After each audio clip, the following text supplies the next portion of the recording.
코로나19 팬데믹은 좋든 싫든 세계적으로 큰 정부를 불러냈다. 코로나19에 맞서 각국 정부는 강력한 봉쇄 조치를 취하고 시민들의 일상생활을 통제하고 있다. 동시에 역사상 전례 없는 규모의 긴급 지원책도 쏟아내고 있다.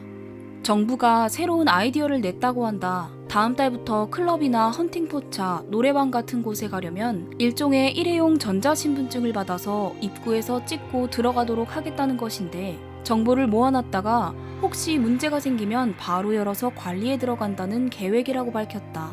얼마 전 전 세계적인 석학 10명이 코로나19 사태로 인해 한국 같은 큰 정부 시대가 온다는 예측을 내놓았는데, 언뜻 기사의 제목만 보면 큰 정부라는 표현이 대한민국 정부를 칭찬하는 것인가 라고 오해할 수 있지만, 그 내용을 살피면 정부가 국민들의 일거수일투족을 감시 추적하는 빅브라더의 세계를 구축한 정부라는 것을 알 수 있다.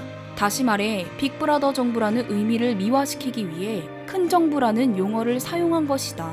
이 기사대로라면 앞으로 대한민국이 사람들의 몸속에 추적이 가능한 칩을 이식시켜 AI 컴퓨터를 통해 이 땅에 있는 모든 사람들의 일거수일투족을 감시, 통제하는 뉴월드 오더 수립의 모델이 될 것으로 보이는데, 이를 증명하듯 어제는 오는 6월부터는 노래방 클럽과 같은 밀집된 곳에 출입하려면 일회용 전자신분증 QR코드를 발급받아 입구에서 확인을 받아야 하는 조치가 실행된다는 보도가 있었다. 현재의 상황이 악화된다면 노래방 클럽뿐 아니라 교회에서 예배를 드리기 위해서라도 QR코드로 신분을 확인받아야 하는 상황이 올 수도 있는 것인데, 이런 감시 추적 시스템은 결국 ID 2020으로 명명되는 베리치 시스템에 귀결될 것이다. 적그리스도의 세력들이 이 땅에 빅브라더 통제 사회를 만들어가는데 대한민국이 그 선봉장의 역할을 감당하고 있는 것이다.